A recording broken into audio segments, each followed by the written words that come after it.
Assalamu alaikum everyone.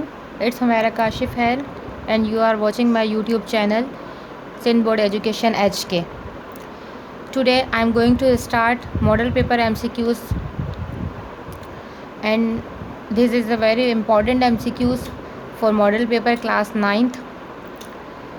यहाँ पर मैं आज आपको इसका सॉल्यूशन समझाती रहूँगी लेकिन उससे पहले अपनी वीडियो स्टार्ट करने से पहले एक अच्छी बात करना चाहूँगी। जैसे कि आप सबको पता है कि रमज़ान स्टार्ट हो चुका है अल्हम्दुलिल्लाह और सेकंड अशरा भी स्टार्ट हो गया है। तो आज की अच्छी बात यह है कि आपको सेकंड अशरे की दुआ बता देते हैं, तो इस दुआ को कसरत से पढ़ते रहें। आपको पता है दूसरा अशरा जो है वो इस्तग़फ़ार का अशरा होता है, मतलब हमें अपने गुनाहों से तौबा करने का अशरा होता है। तो आप लोगों से दरख्वास्त है कि इस अशरे में ज़्यादा से ज़्यादा इस्तग़फ़ार की कसरत करें और इस अशरे की दुआ भी यही है, अस्तग़फ़िरुल्लाह रब्बी मिन कुल्लि ज़ंबिन व अतूबु इलैहि। स्टार्ट करते हैं अपनी वीडियो को। यहाँ पे आप देख रहे हैं मॉडल पेपर के ये MCQs हैं, ये मैंने पहले से यहाँ पर लिखे हुए हैं और इसमें जो न्यूमेरिक जो MCQs ऐसे आएंगे जिसे हमें सॉल्व करके बताना है तो वो हम आपको आगे सॉल्व करके दिखाते रहेंगे। यहाँ पे पहला MCQs आपके पास है, triangle having no sides concurrent is called. ऐसी ट्राइंगल जिसके कोई साइड कॉमन नहीं होता है। ट्राइंगल की 3 टाइप्स होती हैं, एक होती है स्केलन, एक होती है आइसोसेलेस और एक होती है इक्विलेटरल। ठीक है, स्केलन कौन सी ट्राइंगल होती है? वो ट्राइंगल जिसके कोई साइड कॉमन नहीं होता वो स्केलन ट्राइंगल कहलाती है।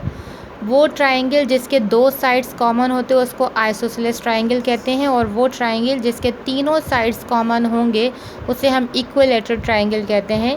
तो यहाँ पर आपको बताया गया है कि वो ट्राइंगल जिसके कोई साइड्स कॉमन नहीं हो, तो आपको बताया कि जैसे जब उसके कोई साइड्स कॉमन नहीं होंगे तो वो ट्राइंगल आपके पास कहलाएगी स्केलन ट्राइंगल। तो इसका सही आंसर आ गया स्केलन ट्राइंगल। नेक्स्ट पर आ जाते हैं, if log A 100 is equal to 2 then a is equal to. यहाँ पर a की जगह x भी आ सकता है, कोई भी नंबर यहाँ लिखकर आपको दिया जा सकता है।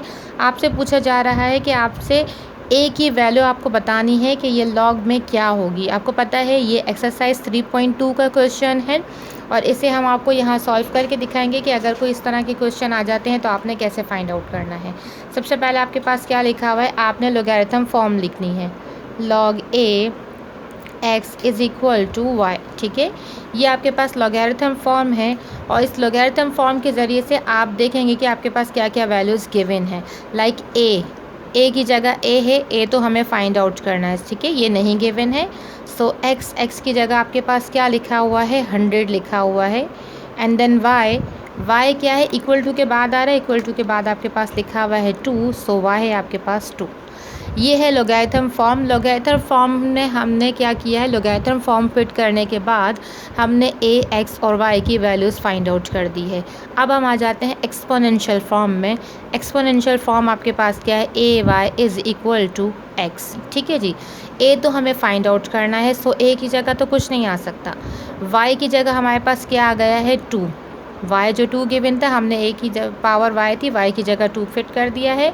नाउ x हमें कितना गिवन है, 100। अब हमें क्या करना होगा, अगर हम इनकी पावर्स को सेम कर देंगे तो इनकी बेस इक्वल कहलाएगी, ये रूल होता है।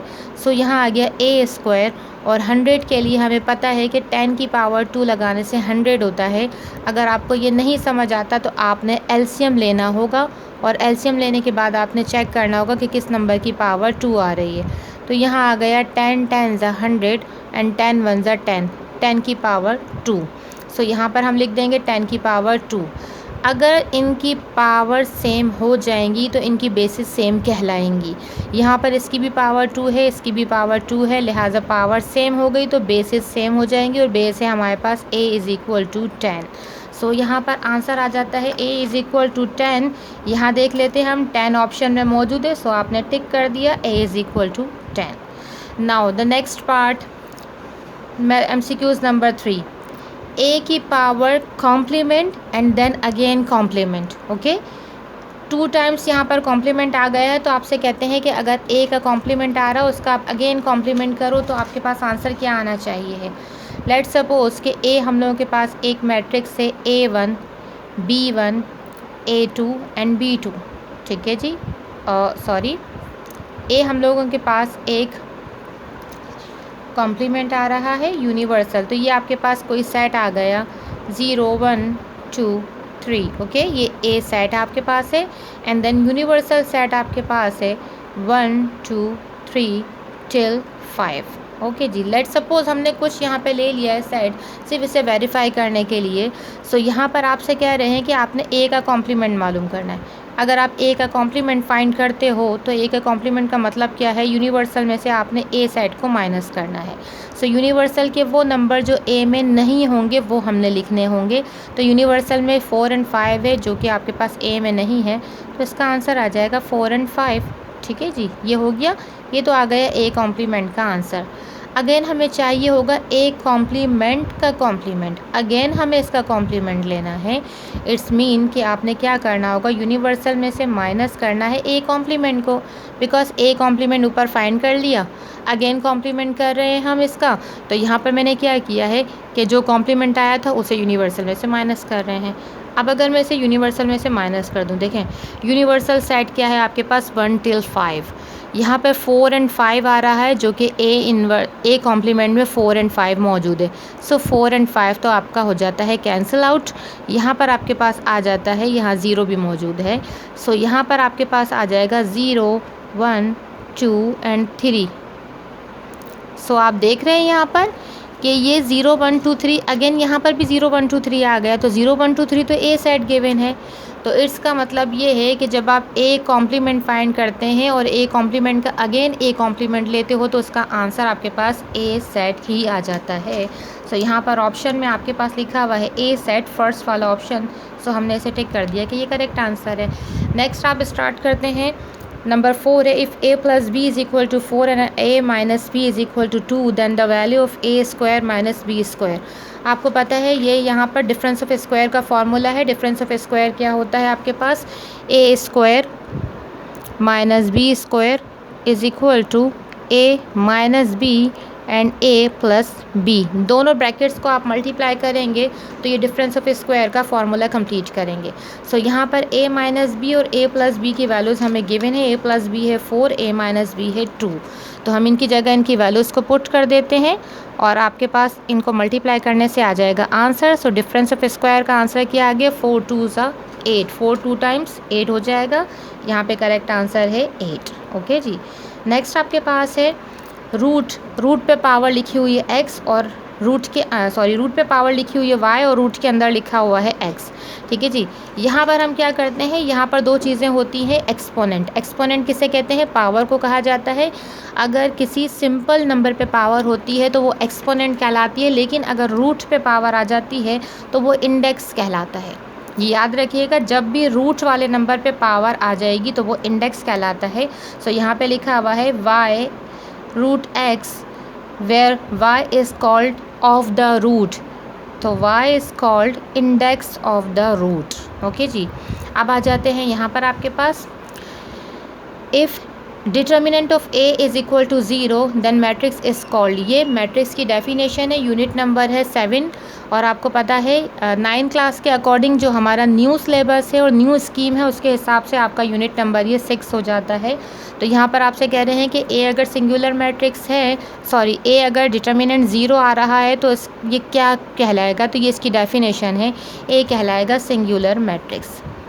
Whenever the determinant of a or determinant of any alphabet is not equal to 0, that is called the non-singular matrix. But if the determinant of any matrix or determinant of any element is equal to 0, this is called the singular matrix. This is the definition of singular and non-singular matrix. Now 7, if x is equal to 2 3 5 7 and 11 then all the numbers in X are, ये numbers आपके पास क्या कहलाते हैं, ये unit number 1 का है, sets वाले हैं। आपको पता है ये वो नंबर्स हैं जो किसी दूसरे टेबल में नहीं आ रहे होते, तो इनको हम कहते हैं प्राइम नंबर्स। ये भी डेफिनेशन है। सो ये हो जाएगा प्राइम नंबर इसका आंसर। नाउ 1/2 और इसकी पावर है आपके पास -3। तो अगर आप इसे सॉल्व करते हैं तो इसका आंसर क्या आ जाएगा, देखें यहाँ पर आ जाता है 1/2 और इसकी पावर आ जाती है -3। आपने इसे सॉल्व करना है। सबसे पहले अगर आप किसी कैलकुलेटर में भी देखेंगे तो माइनस पावर को आप नहीं सॉल्व कर सकते हैं।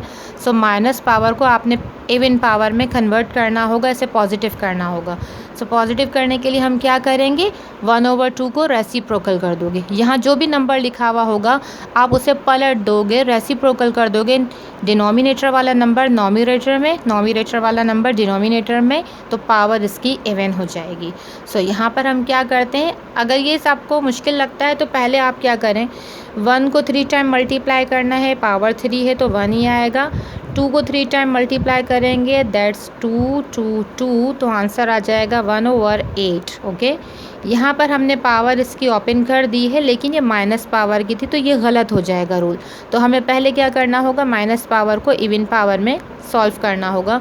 सो इवन पावर में कन्वर्ट करने के लिए आप क्या करेंगे, इसे रेसिप्रोकल कर दोगे। लाइक 2 ऊपर चला जाएगा, 1 आ जाएगा डिनोमिनेटर में, और डिनोमिनेटर में 1 लिखने की कोई रीज़न नहीं होता। अगर आप लिखें ना लिखें उससे कोई फ़र्क नहीं पड़ेगा। सो पावर आपकी हो गई पॉजिटिव, और 2 को जब आप 3 टाइम मल्टीप्लाई करते हो तो आंसर आ जाता है 8। So the correct answer is